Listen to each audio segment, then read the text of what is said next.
Hey guys, wanted to hop on today. There was a really nice lady, her name's Karen. She's wanting to continue to work out. She's 45 years old. She's got a couple kids in the high school ages, and she wants to continue to work out and play ball with them and be active with them. However, she found out recently she's got a torn labrum per her MRI, and she wants to keep working out. She's noticed it's a little bit more difficult to do like overhead presses and wants to know if she can keep doing that or if it's going to cause more wear and tear. Of course, of course she wouldn't really want to keep pushing through that if it was more wear and tear. So wanted to use this anatomy model to help us understand a little bit more about what's going on. So we're going to zoom in, all right, onto the left shoulder because that's where her pain's at. You can see the glenoid here, and then you can see the head of the humerus. So the head of the humerus sits on top of the glenoid. Just to kind of give you guys an idea, that glenoid is only a third of the size of the head of the humerus. So it's kind of really the equivalent of like a golf ball and a golf tee. And the labrum, one of its jobs is to help increase that relative surface area so it becomes a little more stable. So we're going to kind of paint that labrum in green there. Now what happens a lot of times, we start to develop some wear and tear. It's usually on the front side.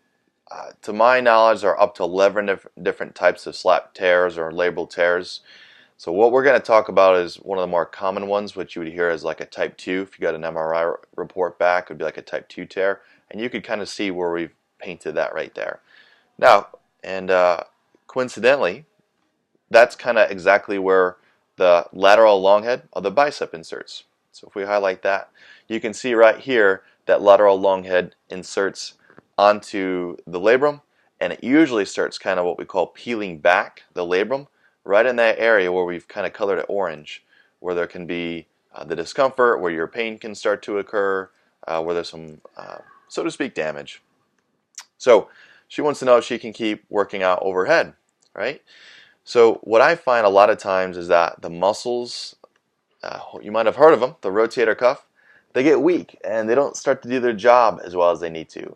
Maybe you're compensating when you lift overhead, and muscles like the infraspinatus or the supraspinatus or even the teres minor, they don't do their job as well, and therefore you can think of it like the biceps start taking over.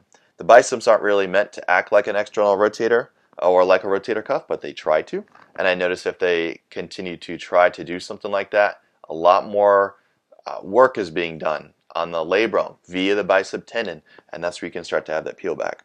So Karen, I think she could get back to working out. I would probably want to strengthen her muscles and do some tissue work, keeping her arm transiently below shoulder level when she's doing some working out, just because she may not have that range of motion and the pain-free motion. We want to avoid irritating it. We don't want to do any more damage to the labrum. So we just have to be smart about it early on as we kind of get her back, I would say, to working out and lifting overhead.